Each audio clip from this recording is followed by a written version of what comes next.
வணக்கம் மக்களே. Big Boss season 8 promo 2 பார்த்தீங்களா? விஜய் சேதுபதி வறுத்து எடுத்துக்கிட்டு இருக்காரு நம்ம ராயன் அண்ட் சௌந்தர்யா அவங்கள 2 பேரையும். ப்ரோமோ 1ல் பார்த்தீங்கன்னா நம்ம ஜாக்லினை வச்சு செஞ்சுக்கிட்டு இருந்தார். ஏங்க விசாலெல்லாம் எதுவுமே கேட்க மாட்டேறீங்க, சாச்சனாவெலாம் ரூல்ஸ் பிரேக் பண்ணாலும் எதுவுமே கேட்க மாட்டேறீங்கன்னு கேட்டால் அதெல்லாம் கேட்க மாட்டோம் அப்படிங்கிறாரு விஜய் சேதுபதி. என்னன்னு தெரில, 2 பேரும் அவங்களுக்கு ஃபேவரேட் போல். ஓகே, ப்ரோமோவில் வந்து நம்ம ஹவுஸ் அந்த ஸ்வாப்பிங் பண்ணாங்கள்ல, பாய்ஸ் டீம்லேருந்து கேர்ள்ஸ்க்கும், கேர்ள்ஸ் டீம்லேருந்து பாய்ஸ்க்கும், அதை வந்து கேட்டுக்கிட்டு இருக்காரு. பாய்ஸ் டீம்லேருந்து ராயன் கேர்ள்ஸ் டீமுக்கு போயிருப்பார். கேர்ள்ஸ் டீம்லேருந்து அன்சிதா வந்து பாய்ஸ் டீமுக்கு வந்திருப்பாங்க. அன்சிதா வந்து ஃபேராக எல்லோருடையும் எல்லாம் மிங்கிள் ஆகி ஒரு குடும்பத்தில் ஒருத்தவங்க மாதிரி, அண்ணன் தம்பி மாதிரி வரும்போதே சொல்லிட்டு தான் வந்தாங்க. இப்போ அந்த பசிலாம் அவங்க தாங்கும்போது இவங்களும் சேர்ந்து தாங்கிட்டு தான் இருந்தாங்க. ஸோ அவங்க ஓகே, ரேயன்ட்ட வந்து கேட்டுக்கிட்டு இருக்காரு எப்படி இருந்துச்சு அப்படின்னு. ரேயன் வந்து பதில் சொல்லிக்கிட்டு இருக்காரு விஜய் சேதுபதிட்ட.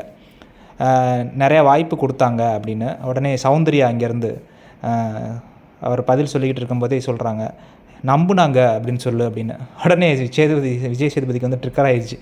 என்னடா நம்ம இவர் கேள்வி கேட்குறோம், அவர் பதில் சொல்லிட்டு இருக்காரு, இங்கேருந்து ஒரு சவுண்டு வருது அப்படின்னு.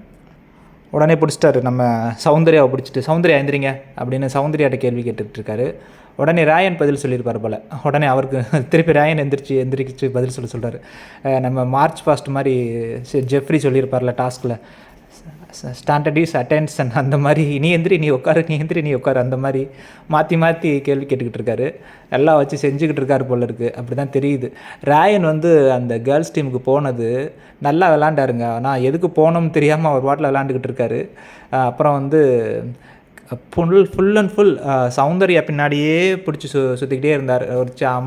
ஒரு சின்ன பிள்ளை அம்மா முந்தானையை பிடிச்சி சுற்றிட்டுருவாங்கள்ல, அந்த மாதிரியே எப்போ பார்த்தாலும் ராயனை பார்த்தா சௌந்தர்யாவை பார்க்க தேவையில்லை, சௌந்தர்யாவை பார்த்தா ராயனை பார்க்க தேவையில்லை. இதுக்கு முன்னாடி ஜெஃப்ரி போகும்போது சௌந்தர்யா வந்து ஜெஃப்ரி பின்னாடியே சுற்றிக்கிட்டு இருப்பாங்க. இப்போ வந்து ராயன் போனதுக்கப்புறம் ராயன் பின்னாடியே சுற்றிக்கிட்டு இருக்காங்க. என்னென்னே தெரியல, அவங்க கண்டென்ட் மேக் பண்ணுறாங்களா இல்லை அவங்களோட ஒரிஜினல் கேரக்டரே அப்படி தானே அப்படின்னு தெரியல. ஸோ வந்து இவங்க ரேயன் வந்து சாப்பிடும்போது கூட 2 பவுல் வச்சுருப்பாங்க, ஆனால் ஸ்பூன் ஒன்று தான் வச்சு சாப்பிட்டுக்கிட்டு இருப்பாங்க. 2 பவுல் வச்சுருக்கும்போது 2 ஸ்பூன் எடுத்துகிட்டு வர தெரியாது போல். ஸோ அவங்க ஒரு ஸ்பூனில் மாற்றி சாப்பிட்டுக்கிட்டு இருப்பாங்க. ஸோ இதெல்லாம் பார்க்க சுவாரஸ்யமாக இருக்கும்னு நினச்சி பண்ணுறாங்களா இல்லை ஒரு ஃப்ரெண்ட்ஷிப் அப்படிங்கிற ஒரு ஜோனில் இருந்து பண்ணுறாங்களான்னு தெரியல. பார்க்கலாம், அது போக போக வர்ற வீக்லாம் பார்க்கலாம். அப்புறம் வந்து நேற்று ராணா வந்து சொல்லியிருப்பார், நான் முக்கியமாக அந்த டாஸ்க்லேருந்து கேரக்டர்லேருந்து வெளியே வந்ததுக்கு